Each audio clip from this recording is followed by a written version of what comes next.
Hey everyone, good morning YouTube. Thanks for joining us. If you are live with us, youtube.com/attackingthird. Thanks y'all. It is great to hang out with you. Be sure to like this video, subscribe to our YouTube page, and join the conversation in the chats, your comments, your questions. Chat with each other because it's fun. We have a community here and it is all because of you. So stick with us. This is going to be a rockin' show. Hey everyone, welcome into Attacking Third for a special edition Wednesday episode alongside Sandra Herrera. I'm Lisa Carlin. We have so much to get into today. We are sticking with our Getting to Know You segment, and we're going to stay with a player going to Paris with the United States Women's National Team for the Olympics. We're chatting Jenna Nighswonger. We're also going to play a little game. What is more likely to happen? This or that? Sandra and I, we're going to go head to head. You absolutely don't want to miss that segment. And then, of course, our In Case You Missed It news and notes segment, wrapping you up on everything that you might have missed in the last week. But before we do any of that, Sandra, good morning. How are you, bud? It's so great to see you. Good morning, my homie. Yeah, I always love hopping back on here with you, getting back at it, chatting with you and the people. We love to be amongst the people as well. Hyped, I'm just doing a quick podcast before I got to hop on a plane. That's what we do here at AQ. You're going to do a panel. Can people watch Yes. online? Can we follow you? Tell us about it. What are you doing? Unfortunately, I'm gonna get more info, but I believe that you have to be an attendee of the NAHJ conference. The National Association of Hispanic Journalists is celebrating 40 years. So congratulations to them. And CBS is being awesome and supportive of that. And some of us are going out there and we're sponsoring some panels. And I'm going to be on one of those panels. So if you're at NAHJ, say hi and come to our panel. We're doing a panel, a couple of them. And so you can attend, them because they're not conflicting in schedules or anything like that. So come out and support us if you're out there.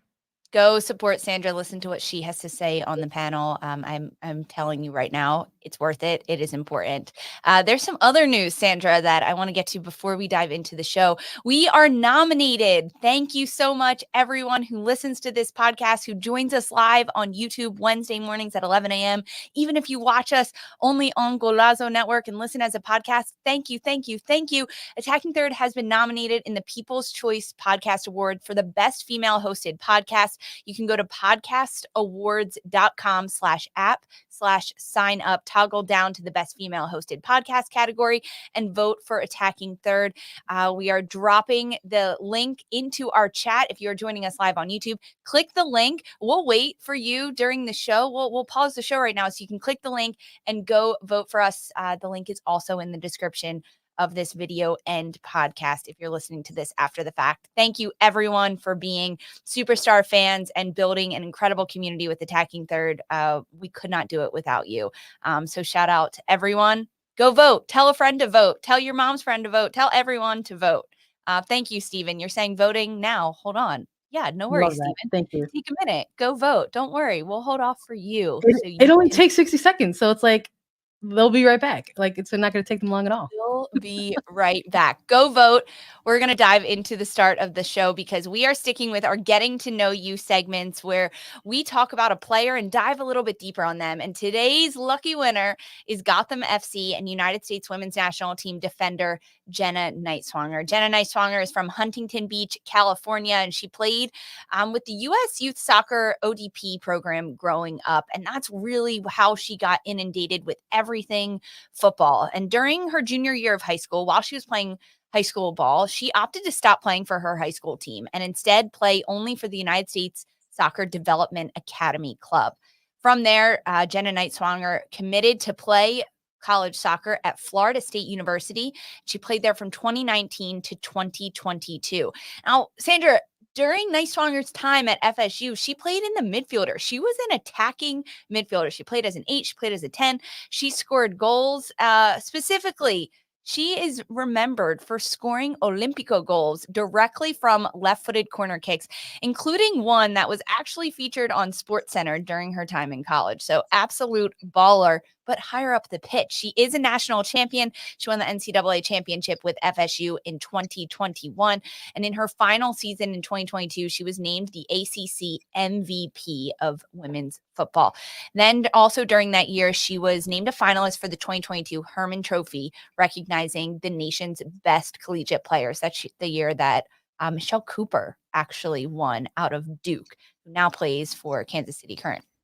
But her professional career for Jenna Nighswonger started when she entered the draft for the 2023 NWSL draft, and New Jersey, New York, Gotham FC selected Jenna Nighswonger as the 4th overall pick in the draft. Now, she was drafted as a midfielder. However, once preseason started happening and the season was getting closer, Gotham head coach Juan Carlos Amaros had Nighswonger training as an outside back. And Sandra, lest we not forget, March of 2023, Gotham's first match of the season against Angel City. Jenna Nighswonger is on the bench, but that only lasted about 10 minutes. Unfortunately, defender Allie Krieger gets a little bit of a knock in the opening 10 minutes of this first match of the season, and the rookie, Jenna Nighswonger, called upon to play left back. A different role than anyone had seen her play when you watched her in college. But Nighswonger went on to cement herself in that left back role. She was named Rookie of the Year at the end of the 2023 season. And then during the NWSL postseason, Nighswonger played every single game for Gotham FC, and she helped Gotham lift the NWSL Championship trophy on November 11th, 2023. Part of history with that club and helping bring a turnaround and be just a pillar of defense for Gotham.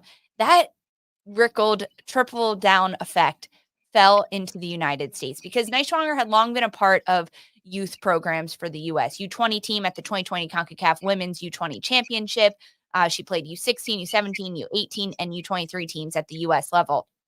But due to her play with Gotham in her rookie season in 2023, Jenna Nighswonger was called into her first full women's national team camp November 20th, 2023, and she made her first appearance December 2nd, 2023.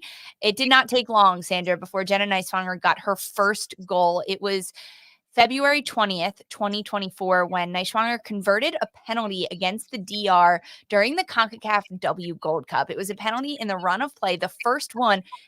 Alex Morgan was also on the pitch at this time, and it was the young Jenna Nighswonger who said, nope, I want to step up. I'm taking it, and she finds the back of the net. And most recently, Jenna Nighswonger was selected by Emma Hayes for the 18-player roster for the 2024 Summer Olympics in Paris. Sandra, you have made a lot of mock rosters for the Olympics, and Jenna Nighswonger was always on your Olympic list from the very beginning. Why? Oh my goodness.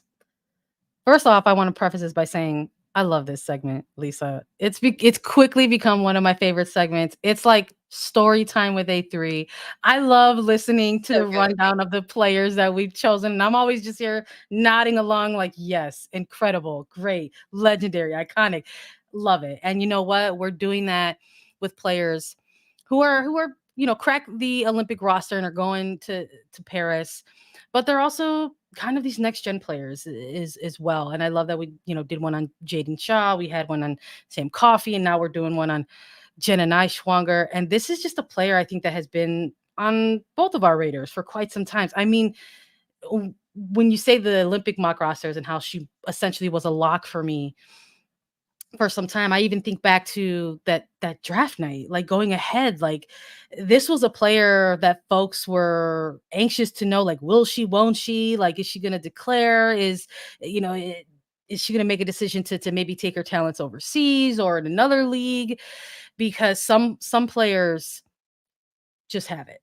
And by it, I mean Jenna Nighswonger. And I don't know if we should be shocked at this point that she got drafted, went pro, and part of her profile rising as high as it has is the fact that she is such a baller, and her soccer IQ, the ability to understand that, hey, if you're going to get tasked with something like a positional change from your coach, your response is to lean into that and take on that challenge and try to excel in that opportunity.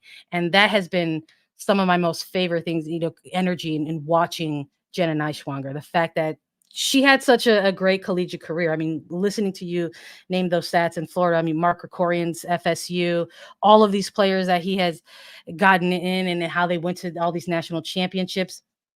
So it's like, surely this player is going to be okay by the time they get to the pros. And that was correct, but not everyone does well with kind of that positional change. So for me, Nighswonger was a lock from the beginning because she also showed us that she could make that transition to the international level. She Hands down. didn't look like a player that was intimidated by that big moment. And she's had a lot of them in the very early beginnings of her kind of pro career. It's a big moment to ask a player like, "Hey, I actually see you here. We want a positional change for you. How are you going to do?" It's also really hard to go from a player that is so attacking minded and scores goals. Like, she was a goal Yes. scorer and assist leader Yes. at FSU, and to then play defense, because some of the magic goes away. I mean, Darian Jenkins talks about this all the time. She's Yeah. like, I didn't play defense because I wanted to score goals. It is hard to make that transition. It happens frequently. A Mhm. lot of players do it. They go from playing in the front line to playing deeper. But Jenna Nighswonger's ability to control the ball in tight spaces, to find that forward thinking pass, to take on defenders 1v1 with the ball at her feet, her attacking mindset that has led her up until she was 21, 22 years old is what makes her such a good left back. And I think arguably makes her so much of a lock with Emma Hayes and the way that Hayes wants to play with this quote unquote spiritual back Yes. three that the US plays with, because they need an outside back, whether that's Emily Fox or Jenna Nighswonger or Casey Kruger. I mean, there's a number of them, but specifically with Jenna Nighswonger, who can step up into the attacking zone. She can pinch centrally and act as another midfielder. She can press into the front line and whip services into the box. She is just so multifaceted in the way that Jenna Nighswonger plays. And I want to ask you, Sandra, now, Jenna Nighswonger in college, she was part of that COVID class that had an option to do another year. She chose to forego that to start playing professionally. And there was maybe some rumors that Nighswonger would go overseas after her collegiate career and not enter the NWSL draft.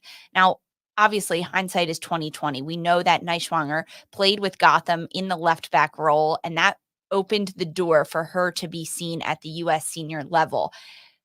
How would Jenna Nighswonger's path to the US senior national team level look differently if she did play overseas instead of entering the NWSL draft? I do wonder a little bit about it. It's a fun what if question. I do think it may have been dependent on a club that she went to, because it's funny to think about what we know now versus then, right? Emma Hayes is now the U.S. Women's National Team head coach. So maybe if Nighswonger does make that decision to go overseas and ends up playing perhaps with one of the many elite European clubs out there that also happen to find themselves competing not only in their domestic leagues but in Champions League as well, I do think this is the way. I do think at some point she finds a way on this national team roster. Now, is it as a left back? Exactly. I'm not too sure. It all depends on the coach. I think we saw something similar. It was a different time in Crystal Dunn's career when she went overseas to Chelsea. She was already a definitive player, already in national team camps, a part of that senior national team player pool. But she goes to Chelsea and Emma Hayes says, actually, I think you're better for us here. And that's how we're going to utilize you on the pitch. And she ends up playing as in a Yeah. wing back position. So I don't know if she goes to Europe and plays lower and gets a look there. But I do think she maybe gets the attention of Emma Hayes even in Europe, and perhaps gets a sniff at the camps here. But listen, shoulda, woulda, coulda, didn't. I'm so happy that things have played out Same. the way that they have now. If you're a young soccer player, Jenna Nighswonger is a player. Whenever I get asked like who should I watch right now, that this is actually a player Watch that her. I suggest to young players whenever they're like curious about like molding their games after or work ethic or whatever. This is absolutely a player that you want to keep an eye on. I like that shout a lot. I know this was fun segment for us to do, and a lot of young people watch her. She is a lot of people's favorite player, especially shout out to our podcast producer, Mark Seaman, because he is probably the biggest Jenna Nighswonger fan that I know. I mean, He's Gotta been, give a shout since out. he started this segment, he's been like, Jenna Nighswonger, Jenna Nighswonger, Yeah. Jenna When Nighswonger. are we doing Jenna Nighswonger? Yeah, here it is. So Mark, shout out to you. I know that you rock your Gotham Nighswonger kit as often as you can. I know you're going to be cheering for her at the Paris Olympics, as are a lot of people, because how can you not cheer for a young superstar like Jenna Nighswonger? Watch her with the United States in that left back role this summer in Paris at the Olympics. She will be a mainstay on this United States women's national team for many, many more years to come. This was a fun segment. I loved diving into this one. Don't go anywhere, though. We are going to play a really, really fun game. What's most likely to happen, this or that, when we get back? I promise you, you're not going to want to miss this.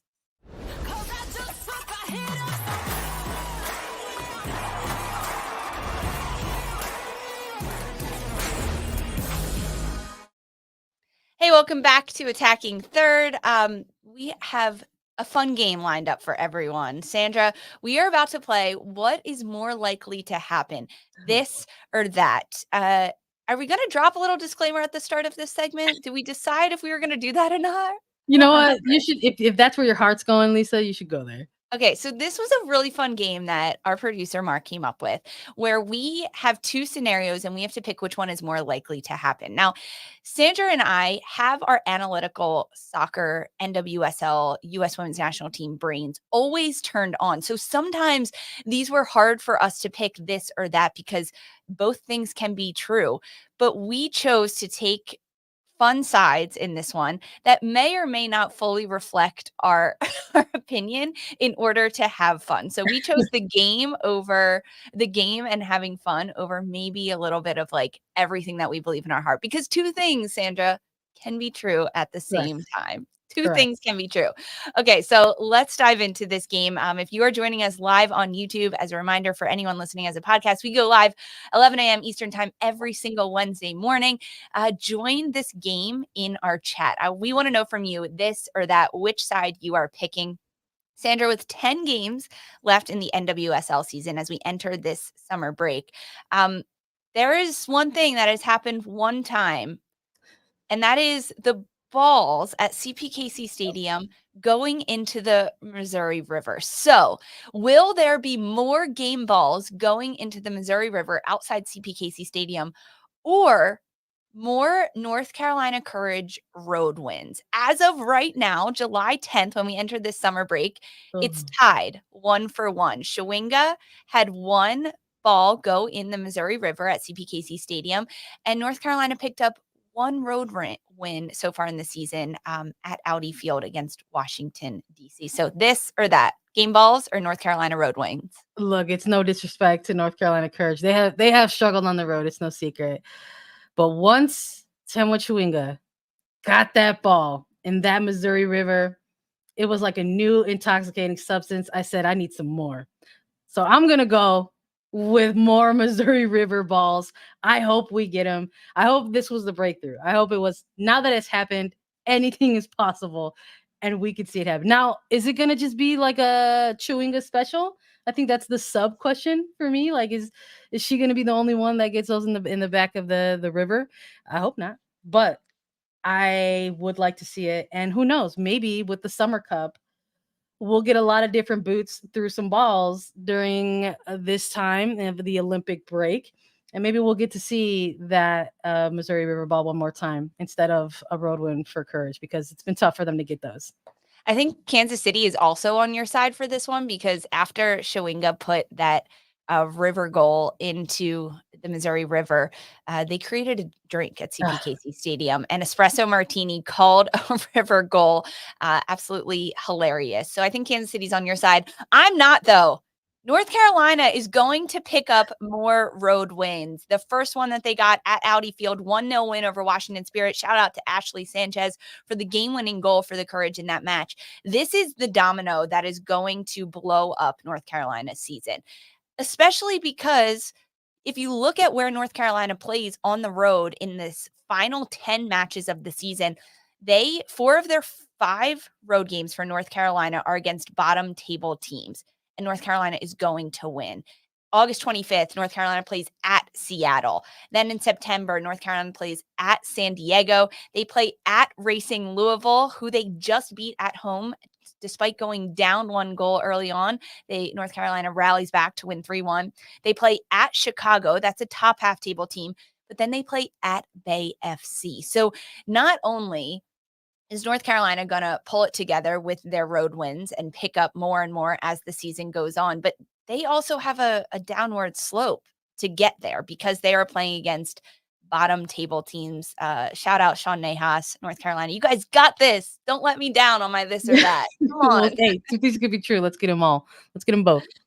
That is absolutely true. Okay, let us know in the chat or comment as a podcast if you're listening. More North Carolina Courage road wins or more game balls going into the Missouri River. All right, we have another one. Number 2 of our this or that. This. Casey Stoney comes back into the NWSL as a coach. She was released from San Diego a few weeks ago. Or Angel City head coach Becky Tweed gets fired. Which one, Sandra, are you thinking? So I want to preface this by saying when we were doing this segment, we were like, there's probably going to be a category which could maybe be a little bit spicy. And I will just continue this preface by saying I'm never someone to advocate for someone's termination. But as it's presented here on Attacking Third, realistically speaking, there's a Summer Cup that's going to happen right now for teams. And then when this Olympic break is over and they return to the regular season, all of these clubs will have just 10 remaining games to figure things out for that playoff line. As you're one of those bottom half table teams, you're looking, I think, at 8th place. Like that's your miracle run. You're like, we just have to get 8th. And I think if you're Angel City, it's agonizing at this point to know that that exists, because this is a team I think that has struggled with turning some of these good performances into wins. We've seen some good effort from LaRue, Thompson sisters, but with some of these losses, there's been so many questions about the coaching staff and when and where and how and why things aren't panning out the way that really this franchise expected in this next season, because Becky Tweed was given the reins of this team because of that incredible second half turnaround that the team responded to. So I think in this particular scenario, I actually think it's more likely that they have a conversation with Becky Tweed as a dismissal than Casey Stoney getting in this season, because maybe they give Tweed till the end of the season, and maybe they don't go to the playoffs, and maybe they have a conversation with Tweed. I also want to add in the very complex layer of the reporting that we've seen recently around new money and new ownership coming into Angel City. Y'all, when it comes to the sports business side of things, when you get a new influx of resources and money and ownership, sometimes they want to go in different directions. And within the reporting that we've seen, one of those things that was in this slideshow or presentation that is being presented by future potential Disney ownership is that they want to set new and better standards for Angel City. And sometimes that might mean some turnover, and sometimes that might mean a coaching change.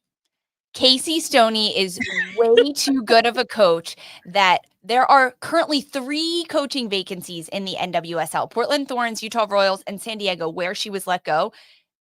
A team is going to grab her up before the season is done. Casey Stoney will be back in the NWSL as a coach. Sandra, she just moved her entire family to America from England, specifically in San Diego. However, Portland and Utah, 2 clubs with coaching vacancies also on the West Coast, not too far from San Diego. Yes. There are a plethora of options for Casey Stoney. Mind you, Stoney also signed a 4-year contract extension. So she planned the next 4 years of her life to be on the West Coast, to be in the NWSL, to be in America. That's why she brought her family here. She is way too good of a coach that if Portland or Utah are sleeping on her, that is just mind-blowing to me. Casey Stoney will be back in the NWSL. I have no doubt about it. She's coming back. She has to. I hope so. I hope so. And who knows? We're talking about 2 California teams. Maybe there's more to this that we have to revisit in the future. There's also expansion sides coming Yep. back into the NWSL, right? Boston has already been announced. There's another team to be announced. That's a little bit farther down the road, but I mean, Portland would be silly not to start talking to San Diego right now, or talking to Casey Stoney right now Yes. about how they Don't can get her disagree. in. Utah, Yeah. This is an expansion side that has struggled in their first season. Casey Stoney led an expansion side in San Diego to the playoffs, to a Shield win in just their second season, to a Challenge Cup title win in just her third season. She's picked up more trophies than a number of other coaches in the league already. She has the experience to build a club, to lay a foundation, to bring in players, superstar players, and help lift them up. Casey Stoney, I mean, give it time, Sandra. Give it a couple more weeks. She'll be back in the NWSL, hands down. I love that you're putting a timeline on it too, buddy. Let's go. Let's go. Okay, that was 2 of 3. We have one more, most likely this or that. It's a juicy one. It is a good one. Don't go anywhere. We're doing our final this or that when we get back. Oh my Lord, disaster! Mark number 1, high speeds across the board. Time has come to decide the top team of the year. The battle is on. Hey, welcome back to Attacking Third. All right, our final this or that. Which one is more likely to happen? This is talking NWSL as a league overall. This NWSL expands their awards categories first, or an NWSL All-Star game happens first. Let us know if you're joining us live on YouTube in the comments which one you think is more likely to happen. More NWSL awards categories or an all-star game. Sandra, I'm tossing it to you. This or that? All right. I'm so hyped for this because I think if it's a scenario there can only be one, I'm fine either way because I love this type of stuff. But a couple of months back, whenever I do a vibe check for cbssports.com, it's where people can tune in and get my unfiltered takes on certain things across women's soccer. Or maybe I'll drop in a little bit of reporting, things I've heard, things I've been privy to. And sometimes I'll just like go off and have a little bit of fun. And one of the things that captivated me earlier this season was how we were watching so many incredible individual performances across the board in the league.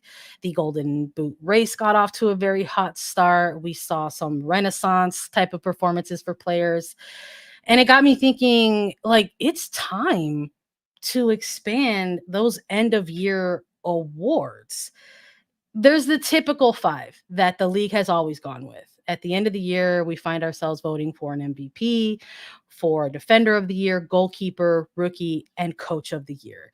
And I think in this next decade of NWSL, it's time to add a couple of more individual awards. I would love to see a newcomer of the year award. I think along with Golden Boot and MVP, Barbara Banda, Temwa Chawinga are players that would compete for that one as well. I would love to see a most improved player because just looking at Orlando, for example, I love what Summer Yates has produced for the Yeah. Pride. I think that would be a player who would be absolutely in the running for that award if it existed. And a lot of other leagues also have something like executive of the year. And I think that there are candidates for that as well in this league, even if we're just utilizing this season as an example. What Yael Averbush West did for Gotham in this offseason, incredible with this super team. Haley Carter and Orlando Pride, incredible. So you've got candidates in the running there. But I'd also maybe like to see something a little different or maybe unique. I'm kind of referring to it as like a legacy player award. Oh, I like Maybe that. like maybe like an opportunity for more kind of longer term players in the league to maybe get some of that end of year recognition for a particular career year that they're having. I think when I initially wrote this concept, Vanessa DiBernardo was having an incredible start with Kansas City. She's dealing with some injury right now. She can come back and still obviously put together an incredible longer season run. But she was in my mind as a player for a legacy award, or even Martha at this point with Orlando and what she's doing. She's looking like not even a version of her old self. She's looking like a new version of Martha. And I think that's really awesome too. So I want to see expanded end of year awards for NWSL. And I think that could happen first before an All-Star game happens.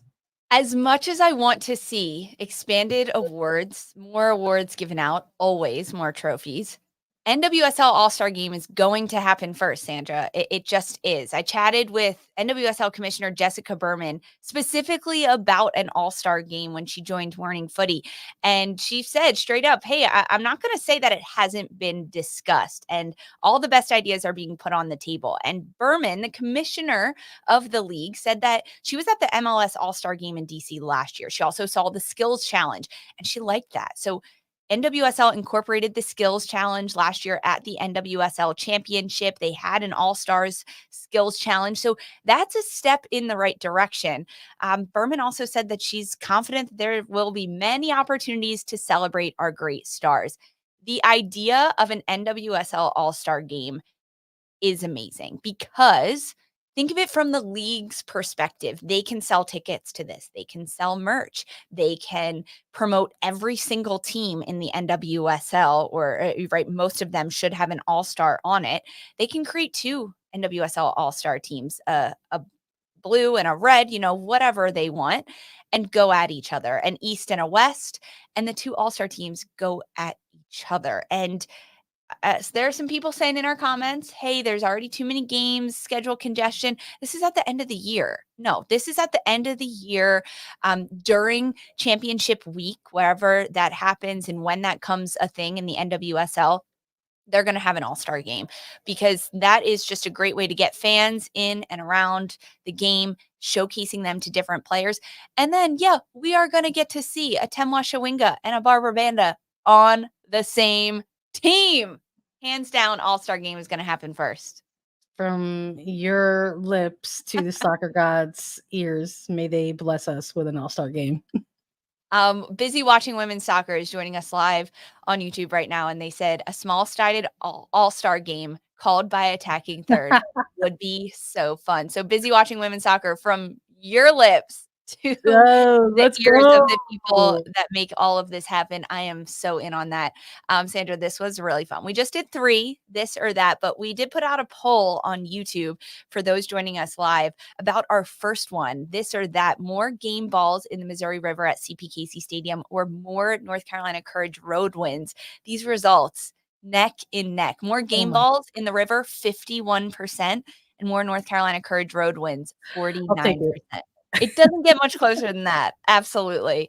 This was really fun. Let us know if you want us to do any more of these, if you like them, if you have any ideas for us to do this or that. Sandra and I can go head to head and battle against each other. Don't go anywhere, though. We are rounding out this episode with our In Case You Missed It segment, filling you in on everything you need to know. Don't go anywhere.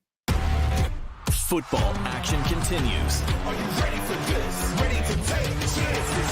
As the gridiron is taken over by the Great White North. It's time to storm the fortress. It's time to fight on the battlefield. Catch the Canadian Football League on CBS Sports Network. It's time for Attacking Thirds In Case You Missed It segment. We fill you in on all the news, notes, happenings, transfers, things that have happened in the last week that we haven't had the pleasure of chatting about yet. The biggest one on our to-do list today, Sandra, to chat about is United States Women's National Team head coach Emma Hayes had some media availability. I believe you joined virtually. I had the pleasure of chatting with Emma Hayes for Golazo Network. That interview is out. You can watch it on youtube.com/attackingthird. It's also on the Golazo Network and across our socials. But from you, Sandra, I want to hear from you first. Joining Emma Hayes' media availability, what are some nuggets that you pulled from her that she mentioned? She's locked in. This is it. These are the send-off games, the ones that they're waiting for, the ones that are really going to set the tone and define, hey, how are we going to head off to Paris? What type of form are we in? at this moment. So I feel like she's locked in. I also appreciate that US Soccer did a very kind of unique kind of introductory press conference. It was with the men's team and the women's national team. They're both going to actually be competing at the Olympics at the same time this year. So that was very exciting. And I like that she didn't shy away from the questions that she received about how to utilize alternates, because there's been a lot of back and forth about what that means or what that's going to look like in these Olympics after coming off of a Tokyo Olympic Games where coaches got to utilize a full 22 player roster. And maybe there's enough loopholes in this current tournament for her to go ahead and utilize it as well. And I like that she took questions about players specifically. She spoke on Sam Coffey, Crystal Dunn, mentioned Rose Lavelle as well in terms of leadership, because so many people were hyper fixated on the fact that Alex Morgan was not named to this Olympic roster. And with that came a lot of other sub questions like the experience, the leadership, where's that going to come? So they've been fielding a lot of questions about that as well. So I appreciate that as a head coach, as a bit of a player's coach, that she kind of doubled down on the fact that the players who are going to the Olympics, there's a roster with players who have a lot of those things, whether it's Alyssa Nair, Dunn, Lindsay Rand, Rose Lavelle. Those are players that she name dropped as players that they're going to draw from leadership and experience. Yeah, I like that shout as well. In talking with Hayes, it is so evident how proud she is to have this role and how much responsibility she understands it is to lead the United States, a team that has been at the top, been number one, and needs to get back there. I thought one of the interesting things that Hayes mentioned is that there's a lot of expectations from fans. And she is trying to manage those expectations while also help the players manage those expectations. And that expectation is gold, right? It is to be number one in the FIFA rankings. It is to be number one in the world because the US has been there for so long. And it's understanding that those expectations, although everyone in US soccer wants that to happen overnight, how realistic are those expectations? And specifically in looking at the two U.S. lead-up games to the Olympics, the U.S. is taking on Mexico and also Costa Rica. Hayes talked specifically about Mexico because the last time these two sides faced in the CONCACAF W Gold Cup, Mexico defeated the United States 2-0. And she wants to test in this match coming up on Saturday. The U.S. will take on Mexico again. And Hayes said it's a great way to see what's been working and what everything we've put into place since the Gold Cup, how it has grown us. And some of those things that she wants this team, the U.S., to work on is their control, making sure that the U.S. are in charge of managing what they want to do in a game. She wants them to have patience in their possession. So in the buildup of the ball, it is going to be essential for the U.S. to have that in a tournament play going into the Olympics, and that everyone on the roster from back to front is on the same page. I also asked Hayes about the alternates heading to the Olympics and what kind of impact they can make, why she chose them, because 18 players is not a lot. And as you mentioned, Alex Morgan not on that list. Alex Morgan also not a alternate for this U.S. Instead, Emma Hayes chose goalkeeper Jane Campbell, forward Lynn Williams, and two NWSL rookies in the midfield, Hal Hirschfeld and Croy Bethune, neither of which have a U.S. senior national team cap. She talked about Hirschfeld and Bethune saying that they are top performers in the NWSL, but Hayes always has one eye on doing what is important now and one eye on the future. And a lot of players that haven't developed international experience and don't have cap accumulation, they need to start getting that because that is going to pave the way for the future of this U.S. program. In terms of the goalkeepers, she said nothing separated the goalkeepers, and these alternates are going to play a crucial part at the Olympics, which led her to giving us a nugget about these alternates and how the Olympic Committee is allowing teams to use them. One of those being that an alternate can be made on the full-time roster for temporary injuries, which is a brand new thing that we are seeing at the Paris Olympics. So in this protocol, temporary injury swap is allowed with one of the 18 within 6 hours notice. And Sandra, they can flip it back. So if a player originally on the 18 roster gets injured within 6 hours of a match, they can swap out and put an alternate on, allow the 18th player on the roster to get healthy, and then put them back on the roster. That used to not be the case. It used to be once you made the switch, it doesn't happen anymore. You can't go back. That's it. And that's the end of it. So that gives the United States and every team, but Emma Hayes a lot of flexibility to use those 18 players to their limit, but then also the 22 that she has brought, that they will be crucial for this. It was really cool to chat with her about this. And then, of course, about her packing and what she's going to wear Paris, and she made a funny joke about it. She said, "I've packed everything and nothing. I am a quintessential classic women's suitcase that has a lot of things, but a lot of things I don't need." She might need to do some shopping in Paris. I get that. I was like, that's really hard to do. And she also has to pack for her 6-year-old son. That's a lot. Yeah, that's a lot. She got a lot on her plate right now. She's got a lot on her plate. So Emma Hayes, always great to chat with you. We'll keep everyone updated if and when we get to chat with her again, but go listen to that interview, read Sandra's work on cbssports.com about it, and get to know everything about Emma Hayes. There's some other news that has happened. A third-tier women's football team, Nottingham Forest, are set to become full-time professionals for the 2025-2026 season. This comes after a lot of investment into the club, into the women's program, and they are set to see 18 full-time professional contracts given to first-team women's players with, quote, a small number of part-time players on the books next season. Sandra, the game is growing. I love it. More women's soccer. That's what we're here for. That's what we're here for. Yep, more women's soccer, and there is more coming because a new semi-professional women's soccer team is coming to Ballard. NWSL players specifically involved in the investment of a USLW team in Seattle. It is going to be called Ballard FC, and the NWSL players involved are some of the owners: Lauren Barnes, Jess Fishlock, Olivia Vanderyacht, and Sam Hyatt. There are a number of other minority owners involved, but this is a semi-pro team for women's soccer, and it's really cool to see that there are NWSL players investing in the USLW team, Ballard FC. Yeah, I love this. I love that you're also rocking the rain kit in light of this news. But I think that's this is just one of many things that has been so fun to kind of watch in this current era of women's football. I think there's just as many questions as there are about how the game is growing and the direction in which it's growing, but that's also included some concepts and some discussions about what that means for the players who are playing in it right now, post-playing career. And so I love seeing moves like this happen, where players now who are still in their playing days are maybe making some moves for themselves post-playing. So semi-pro team, I don't think that's something to be taken lightly. I think folks maybe hear semi-pro and they're just like, whatever. But I think when it comes to the women's game specifically, desperately needed. 100%. No, the semi-pro 100%. League is absolutely needed and necessary. I played in the semi-pro league between college and summers in the college. I always played in those leagues.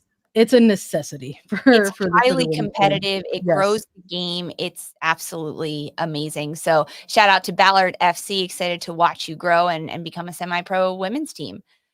Canada's Northern Super League, the NSL, they announced their first ever president, Christina Litz. She is a Canadian sports executive, and this league is set to kick off in April of 2023. Founder, Diana Matheson, Canadian legend.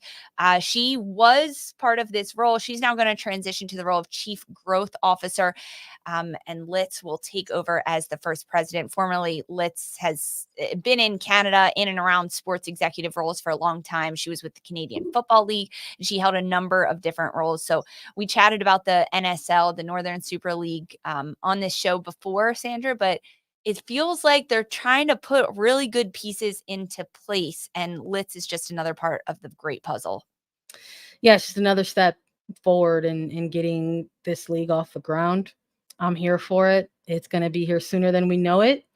And obviously we're all here at A3 going to want to wish success for any competing leagues. I think more so if those competing leagues just happen to be our neighbors. So I think very cool. With what's happening right now, like we're just looking ahead briefly with Summer Cup just 10 days away.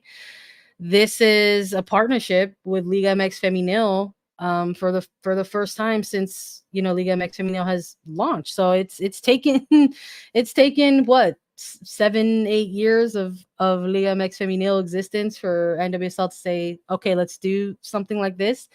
So I hope once this league gets off the ground, they find their footing and have success, because I think that type of stuff leads to just even more partnerships. So that would be 4 North American top tier women's professional leagues next year, which is crazy. Liga MX Femenil, of course, the NWSL, the USL Super League that is launching in August in the United States.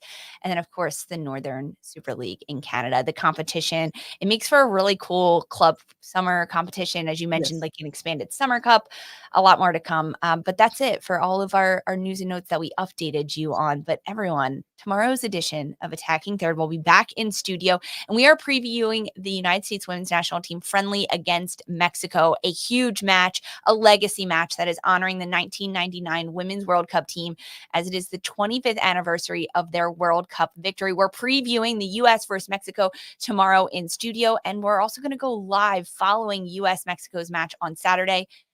You guessed it, right here on youtube.com/attacking third. So subscribe to our channel so you get alerts when we go live. And don't forget to vote. Attacking Third is nominated for the People's Choice Podcast Award, Best Female Hosted Podcast. You can scan the QR code on the screen or click the link in the description of this video or this podcast. We really appreciate it, and we want all of your votes. So thank you so much. podcastawards.com/app/sign up. Sandra, final thoughts from you on this beautiful Wednesday. If you're in LA and at NAHJ conference, say hi. But if you're not, watch a bunch of women's soccer when and where you can. Okay, bye. Hey, I love that. Thank you everyone so much for joining us. Make sure you follow Attacking Third wherever you get your podcasts, and leave us a 5-star rating and review. We're also available on youtube.com/attacking third, and you can watch us on the CBS Sports Golazo Network for all your women's football coverage. For Mark, Sandra, and Lisa, this was Attacking Third.